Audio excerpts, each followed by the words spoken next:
إن الحمد لله نحمده ونستعينه ونستغفره ونعوذ بالله من شرور أنفسنا ومن سيئات أعمالنا من يهده الله فلا مضل له ومن يضلل فلا هادي له وأشهد أن لا إله إلا الله وحده لا شريك له وأشهد أن محمدا عبده ورسوله يا أيها الذين آمنوا اتقوا الله حق تقاته ولا تموتن إلا وأنتم مسلمون يا أيها الناس اتقوا ربكم الذي خلقكم من نفس واحدة وخلق منها زوجها وبث منهما رجالا كثيرا ونساء واتقوا الله الذي تساءلون به والأرحام إن الله كان عليكم رقيبا يا أيها الذين آمنوا اتقوا الله وقولوا قولا سديدا يصلح لكم أعمالكم ويغفر لكم ذنوبكم ومن يطع الله ورسوله فقد فاز فوزا عظيما أما بعد فإن أصدق الكلام كلام الله وأحسن الهدي هدي محمد صلى الله تعالى عليه وسلم وشر الأمور محدثاتها وكل محدثة بدعة وكل بدعة ضلالة وكل ضلالة في النار من يطع الله ورسوله فقد رشد واهتدى ومن يعص الله ورسوله فقد ضل وغوى اللهم صل على محمد وعلى آل محمد كما صليت على إبراهيم وعلى آل إبراهيم إنك حميد مجيد اللهم بارك على محمد وعلى آل محمد كما باركت على إبراهيم وعلى آل إبراهيم إنك حميد مجيد سبحانك لا علم لنا إلا ما علمتنا إنك أنت العليم الحكيم رب اشرح لي صدري ويسر لي أمري واحلل عقدة من لساني يفقه قولي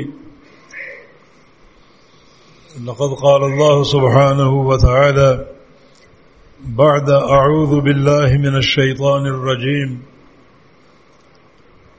من همزه ونفخه ونفسه بسم الله الرحمن الرحيم وما أرسلناك إلا رحمة للعالمين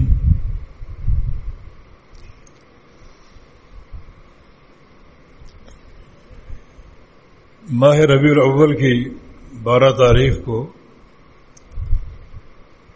رسول کریم صلی اللہ تعالی علیہ وسلم کی ولادت باسعادت کے طور پر منایا جاتا ہے. حالانکہ اس تاریخ میں آپ کی ولادت ثابت نہیں ہے، بلکہ کسی مستند اور صحیح تاریخ سے رسول کریم صلی اللہ علیہ وسلم کی ولادت کی تاریخ ثابت نہیں ہوتی. اس میں بھی اللہ تعالیٰ کی حکمت ہے، اور وہ حکمت یہ ہے کہ اس دن کو کسی مخصوص عبادت یا طور طریقے کے لیے متعین نہ کر لیا جائے. اگر ولادت باسعادت کی مناسبت سے وہ سب کچھ جو ہم کرتے ہیں کرنا مشروع ہوتا تو اللہ رب العزت آپ کی ولادت کی تاریخ کو محفوظ رکھتا، ہمیں اس کی اطلاع ہوتی تاکہ اس دن کی آمد پر ہم یہ سارے کام انجام دے سکیں. جس ذات باری تعالی نے موسیٰ علیہ السلام اور بنی اسرائیل کی آزادی اور فرعون کی بربادی کی تاریخ کو محفوظ رکھا، جو کہ محرم کی 10 تاریخ ہے، اور اس دن کا روزہ مشروع فرما دیا، اور وہ ایک روزہ 1 سال کے گناہوں کا کفارہ ہے۔ تو یہ بات بالکل سمجھ میں آتی ہے کہ اس تاریخ کو محفوظ رکھنا ایک عبادت کی ادائیگی کے لیے ہے، لیکن اس دن اگر کوئی مخصوص طور طریقہ مشروع ہوتا تو یقیناً یہ تاریخ اللہ تعالی محفوظ رکھتا، لیکن رسول کریم صلی اللہ علیہ وسلم کی ولادت باسعادت کی تاریخ کسی مستند حوالے سے ثابت نہیں، صرف ایک چیز ثابت ہے، اور وہ یہ ہے کہ آپ کی ولادت جس دن ہوئی وہ پیر کا دن تھا۔ امام الانبیاء محمد الرسول اللہ صلی اللہ علیہ وسلم ہر پیر کو روزہ رکھا کرتے تھے، اور جمعرات کو بھی، اور اس کا سبب کیا تھا؟ وہی جو آپ نے بیان کیا۔ صحابہ نے پوچھا، یا رسول اللہ علیہ وسلم، یہ 2 دن آپ روزہ کیوں رکھتے ہیں؟ تو ارشاد فرمایا، هذان اليومان يرفع فيهما العمل إلى الله فأحب أن يرفع عملي وأنا صائم۔ ان 2 دنوں میں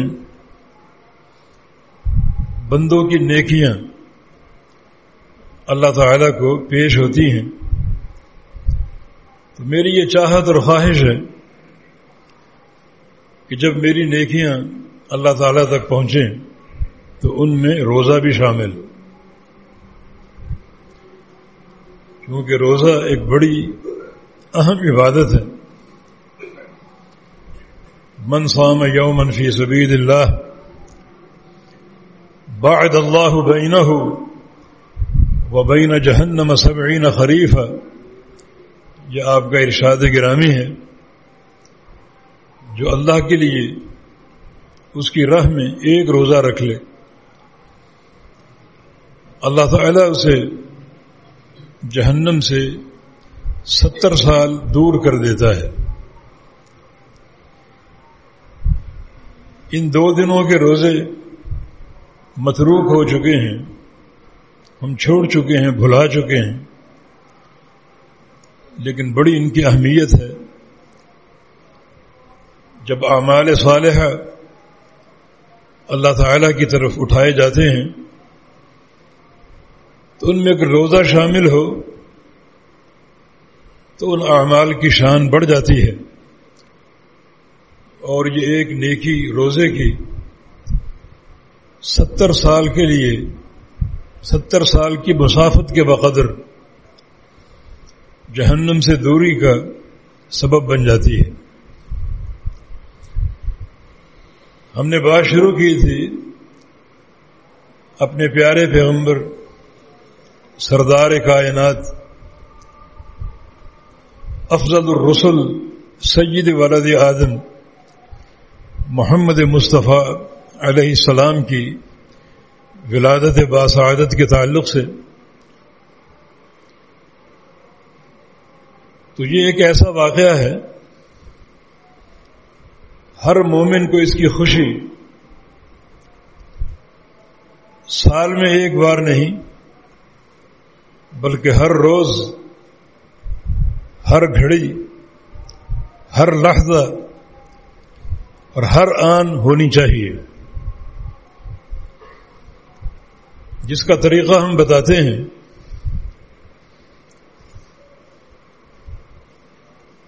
یہ غور کرنے کی ضرورت ہے کہ اللہ رب العزت نے اپنے پیارے نبی کو کیوں بھیجا، بلکہ سارے انبیاء کی بعثت کا مقصد کیا تھا؟ وہی جو خود قرآن نے بیان کیا ہے، وَمَا أَرْسَلْنَا مِن رَّسُولٍ إِلَّا لِيُطَاعَ بِإِذْنِ اللَّهِ، ہم نے جس رسول کو بھیجا تو صرف اس لیے بھیجا کہ اس کی اطاعت کی جائے، اس کی فرما برداری کی جائے۔ رسول کی حیثیت ایک حاکم کی ہو اور اس کی امت کے سارے افراد کی حیثیت ایک محکوم کی ہو،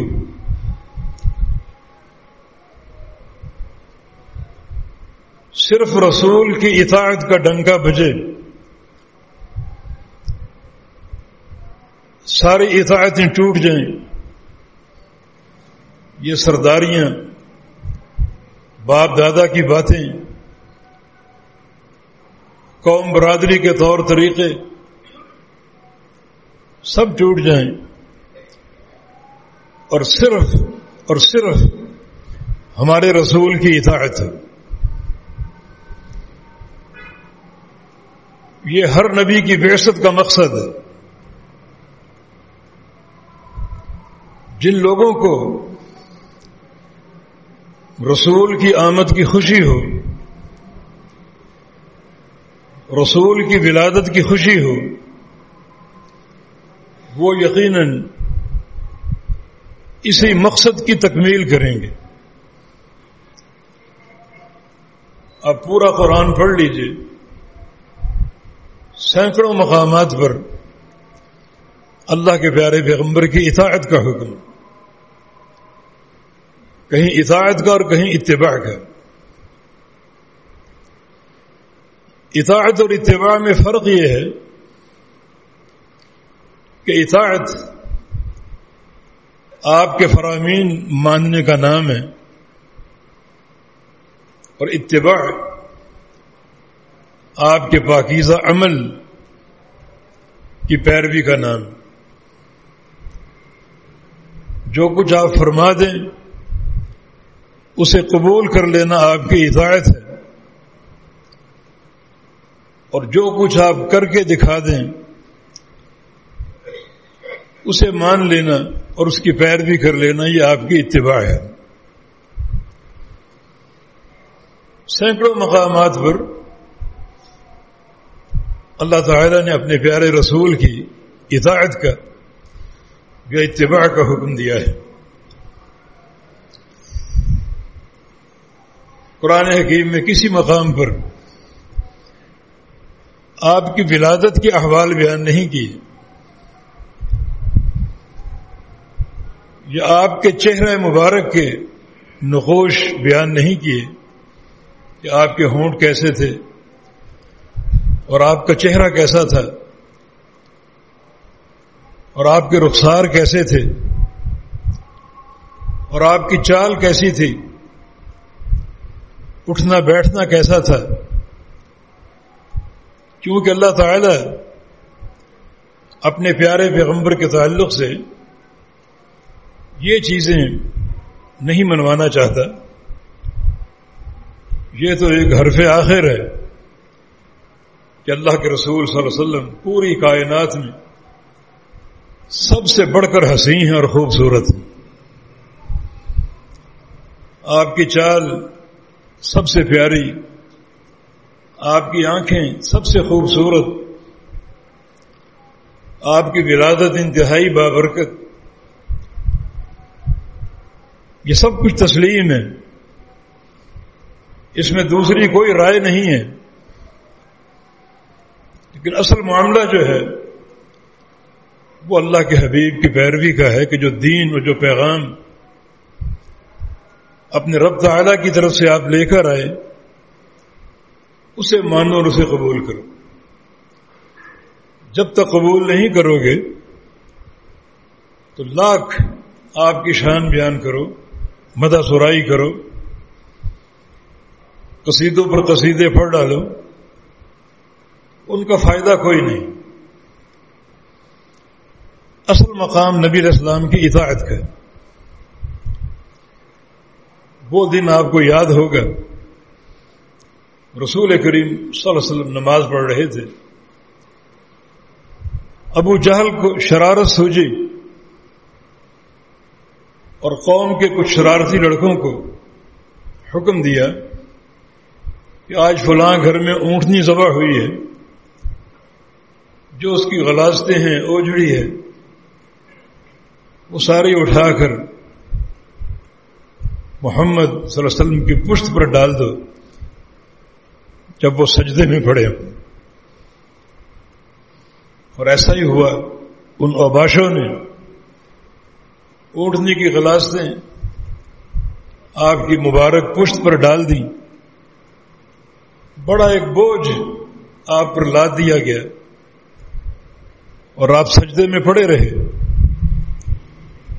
اور کسی نے جناب فاطمہ کو خبر دی، وہ دوڑی دوڑی گھر سے نکلی اور وہ غلاظتیں اپنے بابا کی کمر سے ہٹائیں، تب آپ سجدے سے اٹھ سکے۔ کسی نے امیر حمزہ کو اطلاع دی، اس وقت وہ کافر تھے، کہ کیا تمہاری یہ جوانیاں اور کیا تمہارا یہ شباب تمہارے بھتیجے کو جو چاہے سلوک کر دے؟ کیا ہوا ہے؟ یہ واقعہ پیش آیا، فوراً تلوار لے لی۔ ابو جہل اپنی قوم کے ساتھ دار الندوہ میں اس قصے پر قہقہے لگا رہا تھا، اندر داخل ہوئے اور تلوار کا دستہ اس کو رسید کیا اور لہو لہان کر دیا، اور کہا کہ آئندہ اگر ایسی حرکت کی تو آج تلوار کا دستہ مارا ہے، کل اس کی دھار تمہارے گلے پر چل جائے گی، 2 ٹکڑے کر دوں گا۔ اور پھر نبی علیہ السلام کے پاس آ گیا، بھتیجے کے پاس، کہ بھتیجے میں نے تمہارا انتقام لے لی، خوش ہو جاؤ۔ فرمایا چچا میں ان باتوں سے خوش نہیں ہوتا، اگر مجھے خوش کرنا ہے تو کہہ دو اشہد ان لا الہ الا اللہ واشہد ان محمدا عبدہ ورسولہ، میرے رب کی توحید کو مان لو، میری رسالت کو مان لو، یہ میری خوشی۔ یہ ظاہری بدلے اور ان باتوں سے آپ مجھے خوش نہیں کر سکتے، میری خوشی تو میری پیروی میں ہے، میری اطاعت کر لو۔ میں رب تعالی کا نمائندہ ہوں، دن رات اس کے پیغام تم تک پہنچاتا ہوں،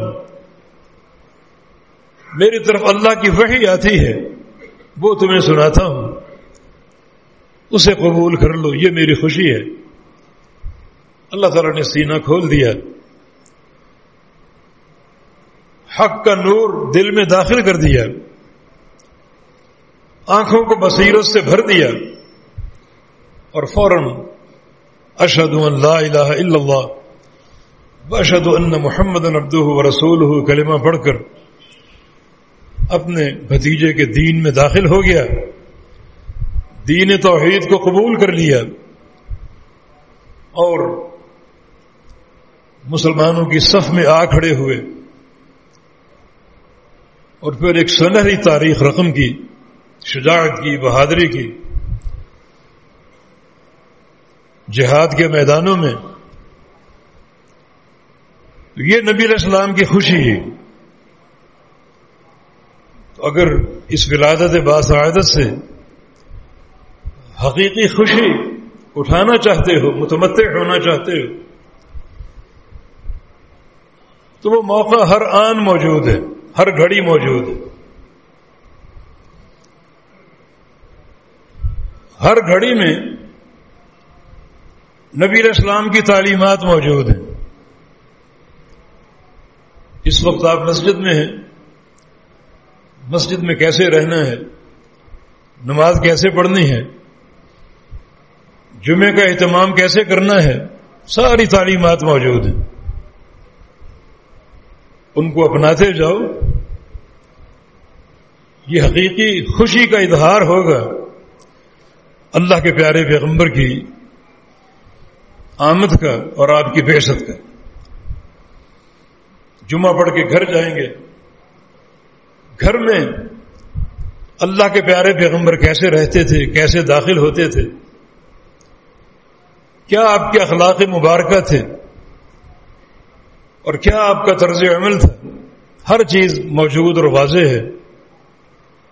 گھر کی چار دیواری میں اس اسوہ حسنہ کو اپنا لو. یہ آپ کی آمد پر حقیقی خوشی اور محبت کا اظہار ہوگا. کبھی آپ سفر میں ہیں، کبھی آپ حضر میں ہیں. سفر کے احکام بھی موجود ہیں، حضر کے احکام بھی موجود ہیں. کبھی صحت ہے، کبھی مرض ہے. صحت کی باتیں بھی موجود ہیں اور مرض کی نصیحتیں بھی موجود ہیں. کبھی تونگری اور مالداری ہے اور کبھی فقر ہے. فقر میں صبر کی کیفیت کے احوال بھی موجود ہیں اور غنا اور تونگری میں اللہ تعالیٰ کی رضا جوئی کے مواقع بھی موجود ہیں. کوئی لحظہ اللہ کے حبیب کی اطاعت سے خالی نہیں ہے. اور یہی در حقیقت آپ صلی اللہ علیہ وسلم سے اظہار محبت کا طریقہ ہے، جو کہ فرض ہے. آپ کی آمد پر خوشی اور آپ کی ذات سے محبت اور آپ کے کاز سے محبت، آپ کی ذات اور آپ کی بات، ان سب سے محبت، یہ عین ایمان ہے. اس کے بغیر ایمان مکمل نہیں ہوتا، کیونکہ پیارے پیغمبر کا فرمان ہے والذی نفس محمد بیدہ لا یؤمن احدکم حتی اکون احب الیہ من والدہ وولدہ والناس اجمعین. اس ذات کی قسم جس کے ہاتھ میں میری جان ہے، اس وقت تک تم مومن ہو ہی نہیں سکتے جب تک مجھ سے محبت نہ کرنے لگو. صرف محبت نہیں بلکہ ایسی محبت جو تمہاری اولاد کی محبت سے بڑھ کر ہو اور تمہارے ماں باپ کی محبت سے بڑھ کر ہو، بلکہ اس کائنات کے ہر فرد اور ہر انسان کی محبت سے بڑھ کر ہو. یہ حدیث بڑی معنی خیز ہے. اگر ہمارے دلوں میں اللہ کے حبیب کی محبت نہیں ہے تو ہم مومن نہیں ہیں، اور اگر محبت ہے مگر وہ اولاد اور ماں باپ کی محبت سے کم ہے پھر بھی مومن نہیں ہے. اور اگر محبت ہے اور وہ اولاد اور ماں باپ کی محبت کے برابر ہے پھر بھی مومن نہیں ہے. سچے ایمان کی علامت یہ ہے کہ ایسی محبت اپنے دلوں میں پیدا کر لو، راسخ کر لو، جو اولاد کی محبت سے زیادہ ہو، ماں باپ کی محبت سے زیادہ ہو، بلکہ پوری کائنات کی محبت سے زیادہ ہو. یہ ایمان کی علامت ہے. اس چیز کو ایمان کہا گیا ہے. اور یہی بات قرآن نے کی، بلکہ اس حدیث کو سامنے رکھیں تو اپنی جان باقی بچتی کہ اپنی جان سے بھی زیادہ آپ سے محبت کریں. اس حدیث میں ماں باپ کا ذکر ہے، اولاد کا ذکر ہے، اور کائنات کے دوسرے افراد کا ذکر ہے، اپنی جان کا ذکر نہیں ہے. یہ عقدہ بھی ایک حدیث نے حل کر دیا. امیر المومنین عمر بن خطاب رضی اللہ عنہ آپ کی خدمت اقدس میں حاضر ہوئے اور آ کر کہا کہ انت احب الی من کل شیء الا نفسی، یا رسول اللہ صلی اللہ علیہ وسلم آپ میرے نزدیک ہر شے سے بڑھ کر محبوب ہیں سوائے میری جان کے۔ فرمایا کہ عمر یہ کیا کہہ دیا آپ نے؟ لا یؤمن احدکم حتی اکون احب الیہ من نفسہ، اس وقت تک تم مومن ہو ہی نہیں سکتے جب تک اپنی جان سے بڑھ کر مجھ سے محبت نہ کرو۔ امیر المومنین سناٹے میں آ گئے، یہ میں نے کیا کہہ دیا؟ فوراً رجوع کیا، اپنی قلبی کیفیت کو بدلا، اور پھر حق جملہ نبی علیہ السلام کے سامنے کہا کہ انت احب الی من نفسی، کہ یا رسول اللہ صلی اللہ علیہ وسلم آج میں دل و جان کی گہرائیوں سے اس بات کا اقرار کرتا ہوں کہ آپ میرے نزدیک میری جان سے بھی بڑھ کر محبوب ہیں۔ تو ایسا موقع آ گیا، یہ جان بھی آپ کی حرمت پر، آپ کی عزت پر اور آپ کے دین پہ قربان کر دوں گا۔ فرمایا کہ الآن یا عمر، عمر اب تم نے کلمہ حق کہا ہے، اور یہی ہر مومن کے ایمان کا تقاضا ہونا چاہیے۔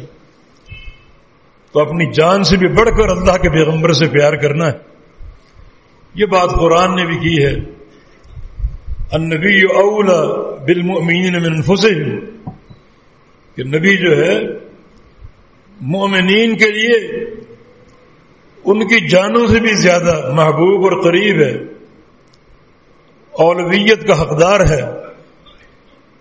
جو سچا مومن ہوگا وہ اللہ کے پیارے پیغمبر سے اپنی جان سے بھی زیادہ پیار کرے گا، اپنی جان سے بھی زیادہ آپ کو قریب رکھے گا۔ یہی سچے اور حقیقی ایمان کا تقاضا ہے،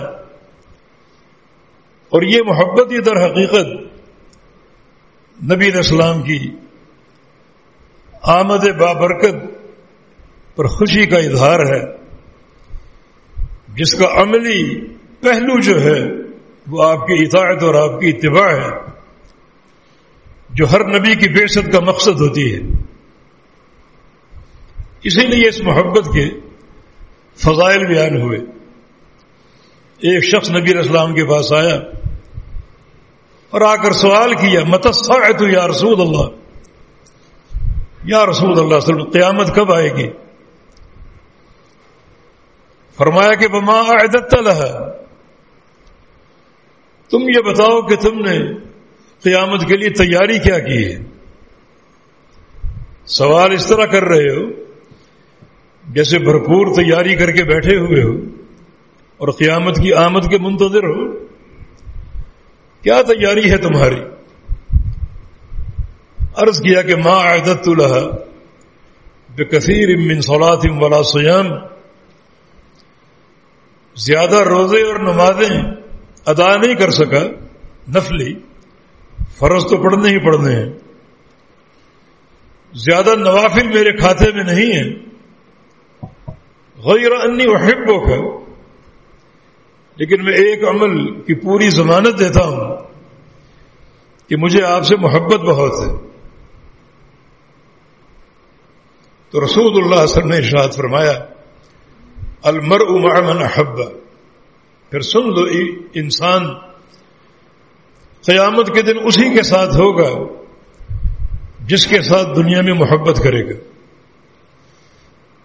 اپنے محبت اور پیار کو چیک کر لو کس سے ہے۔ کسی کو دنیا کے کسی ہیرو سے ہے، کسی کو کسی کھلاڑی سے ہے، کسی اور دوسرے تیسرے ایرے غیرے سے ہے، لیکن تم اپنا قبلہ سیدھا کر لو اور تمام تر محبتوں کا مرکز اللہ کے حبیب کو قرار دے دو۔ اللہ تعالیٰ قیامت کے دن اسی کی رفاقت عطا فرمائے گا جس کے ساتھ دنیا میں محبت کرو گے۔ صحابہ نے یہ حدیث سنی، فرط مسرت سے جھوم اٹھے۔ انس بن مالک نے بلند آواز سے کہا کہ لوگوں گواہ رہو، انی احب رسول اللہ صلی اللہ علیہ وسلم، مجھے اللہ کے حبیب سے محبت ہے۔ احب ابا بکر، ابو بکر صدیق سے محبت ہے. احب عمر، عمر ابن خطاب سے محبت ہے. اور میری یہ خواہش ہے کہ اللہ تعالیٰ قیامت کے دن ان تینوں شخصیتوں کی رفاقت اور معیت عطا فرما دے. یہ اس محبت کی فضیلت ہے کہ جنت تو ملے گی ہی، مگر جنت کے اندر اللہ کے پیارے پیغمبر کی رفاقت بھی ملے گی. یہ اس محبت کا انجام. صحیح بخاری کی ایک اور حدیث ہے، ثلاث من کن فیہ وجد بہن حلاوت الایمان.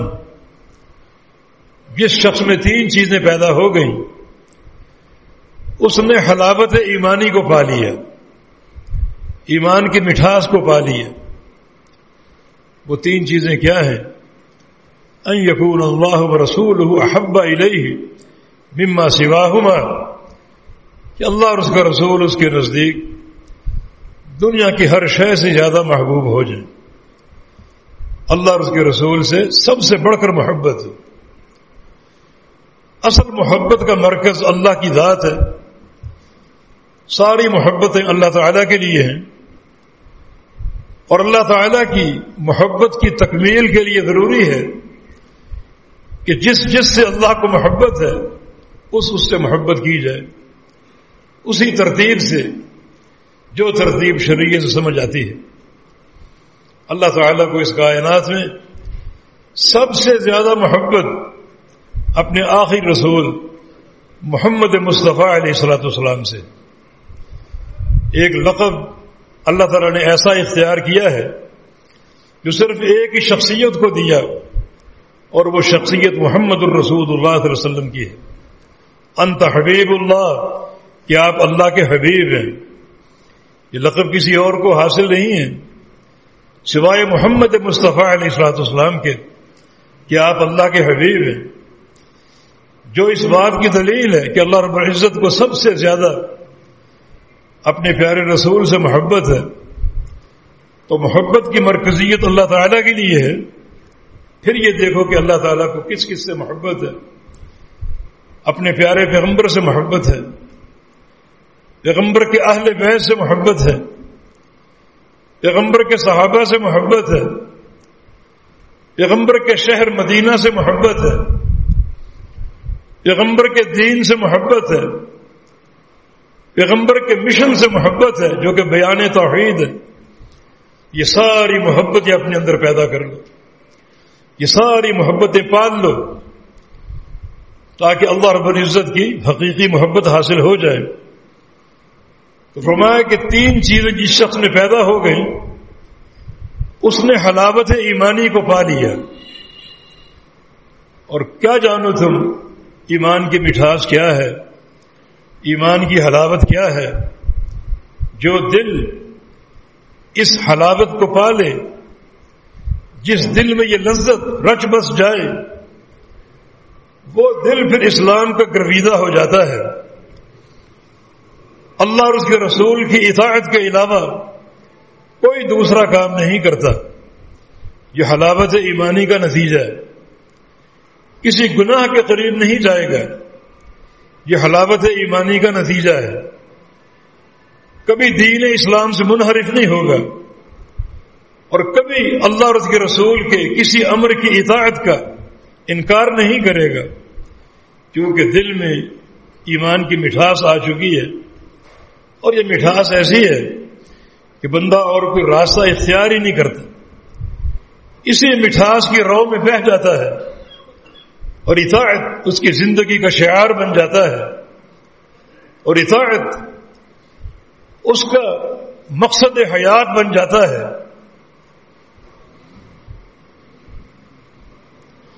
یہ اطاعت صحابہ نے کی تھی نا. ہرقل نے ابو سفیان سے پوچھا تھا، ہرقل والی روما، عیسائیوں کا سربراہ، هل يرتد احد منكم سخطة لدينه؟ اصل میں نبی علیہ السلام کا خط اس تک پہنچا تھا، بڑا مختصر اور جامع. اسلم تسلم، اے ہرقل، سلطنت روما کے فرما روا، اپنی سلامتی چاہتے ہو تو میری غلامی میں آ جاؤ۔ یہ خط کس نے لکھا؟ محمد کریم صلی اللہ علیہ وسلم نے۔ ایک ٹاٹ پر بیٹھ کر، بوریے پر بیٹھ کر، جو کھجور کی چھال پر سوتا ہے، اور کس کو لکھا؟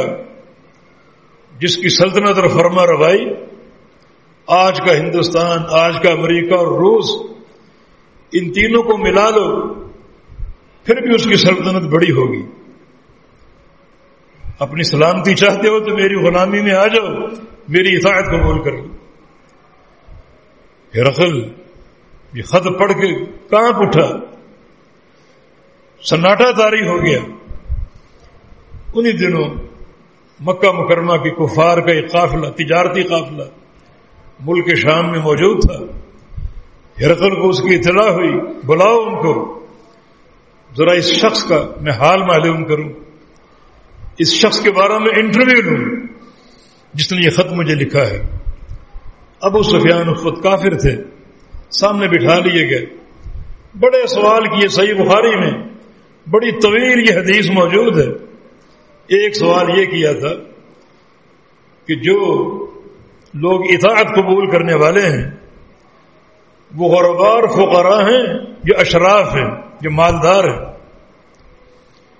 کس قسم کے لوگوں نے اس کی غلامی قبول کی ہے؟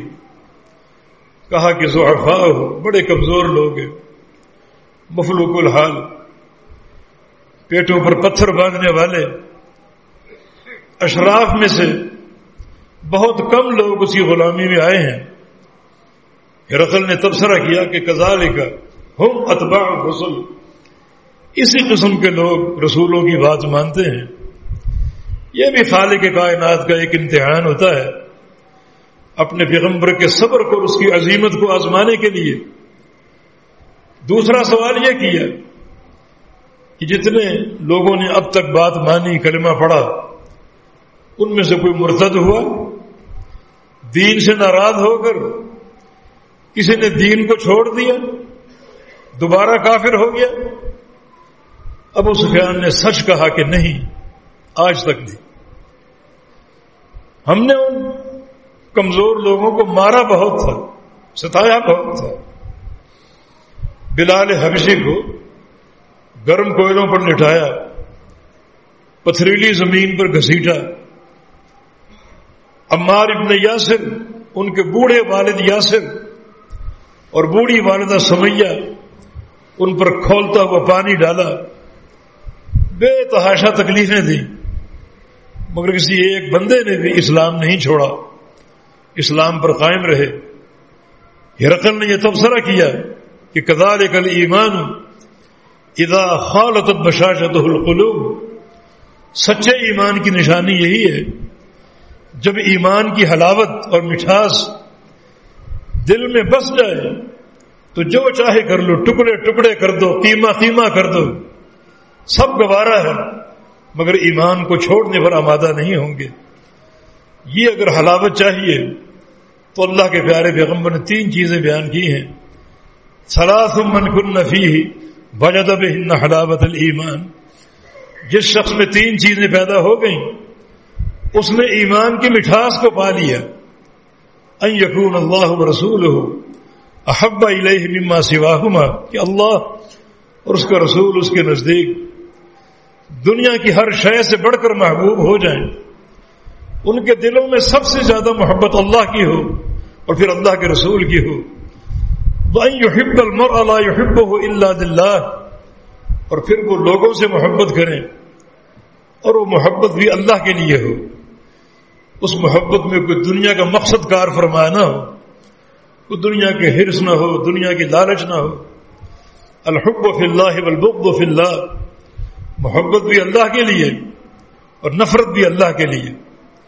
اور تیسری چیز یہ ہے ان یکرہ ان یعود فی الکفر بعدما انقذہ اللہ کما یکرہ ان یقذف فی النار، کہ کفر ہو یا کفر کا کلچر ہو، کفر کی ثقافت ہو، اس کی طرف لوٹنا اتنا ناپسند کر لے جتنا آگ میں جانا. آپ میں سے کون چاہے گا کہ مجھے اٹھا کر آگ میں ڈال دو, جلتے تندور میں پھینک دو؟ کون چاہے گا؟ اس طرح کفر سے بھاگو, کفر کے کلچر سے بھاگو, کفر کی سیاست سے بھاگو, کفر کی تقالید سے بھاگو. اتنا ہی ناپسند کرو جتنا آگ میں جانا ناپسند کرتے ہو. اور تمہاری اتباع کا محور محمد الرسول اللہ صلی اللہ علیہ وسلم. یہود و ہنود کی ثقافت نہ ہو, ان کا کلچر نہ ہو. سچی اتباع ہی در حقیقت سچی محبت کی علامت ہوگی. اسی اتباع کو اپنا لو اور اپنی اتباع کا امتحان لیتے رہو. ایک نقطہ پیش کرتا ہوں. اللہ کے پیارے پیغمبر کی حدیث ہے کہ اپنے کپڑے کو ٹخنے سے اوپر رکھو. پتلون ہو, پاجامہ ہو, شلوار ہو, ٹخنوں سے اوپر رکھو. فرمایا کہ ما تحت الکعبین فہو فی النار. جو کپڑا ٹخنے سے نیچے ہوگا وہ اس بندے سمیت جہنم میں جائے گا. کتنی سخت وعید ہے. اس وعید کے باوجود ہم نے الا ماشاء اللہ اس حکم کو قبول نہیں کیا. ہماری پتلونیں کہاں لٹک رہی ہوتی ہیں, ہماری شلواریں کہاں پہنچی ہوتی ہیں. یہ ہے دین سے بیزاری. کیا اللہ کے پیارے پیغمبر کی محبت کا ثبوت ہے یہ؟ ہاں, یورپ نے ایک فیشن دیا, شارٹ کے نام سے آپ کو ایک ٹراؤزر دے دیا جو گھٹنے تک آتا ہے, وہ آپ نے قبول کر لیا. اپنے پیارے پیغمبر کے فرمان سے اپنے کپڑے کو 1 انچ ٹخنے سے نہیں اٹھا سکے, مگر انگریز منحوس کی پیروی میں وہ لباس پہن لیا جو گھٹنوں تک آتا ہے. پھٹا ہوا ہو تو اور زیادہ فیشن کی تکمیل ہوگی, اور پیچھے سے بہت ہی نیچے ہو اور انتہائی غلاظتیں اور تعفن پھیلا رہا ہو تو اور زیادہ خوشی تمہیں حاصل ہوگی. یہ دین سے بیزاری کی علامتیں ہیں. یہ اللہ کے پیارے پیغمبر کی محبت کا ثبوت نہیں ہے. پیارے پیغمبر کی محبت کا ثبوت آپ کی فرما برداری اور آپ کی اطاعت. دو انتہائی مشکل عمر, اتباع کرنا, اطاعت کرنا, خوشی غمی میں, سفر و حضر میں, تبنگری اور فقر میں, گھر میں, بازار میں, مسجد میں. مشکل معاملہ ہے میرے بھائیوں. محبت میں آ کر جھنڈے گاڑنا, چراغاں کرنا سب سے آسان کام. اور اگر یہ کام محبت کا اظہار ہوتا, ابو بکر صدیق رضی اللہ عنہ مدینہ منورہ کی سڑکوں اور گلیوں کو روشنی سے بھر دیتے. ان سے بڑھ کر پیارے پیغمبر سے محبت کرنے والا کون ہو سکتا ہے؟ صرف سفر ہجرت کا واقعہ لے لیجیے. جن کی چاہت تھی کہ ہجرت کا حکم تو آئے گا اور اللہ کے پیارے پیغمبر ہجرت کریں گے, اور آپ کا مکہ سے نکلنا جان جوکھوں کا کام ہوگا. کفار آپ کا تعاقب بھی کریں گے, ننگی تلواریں لے کر آپ کا پیچھا بھی کریں گے.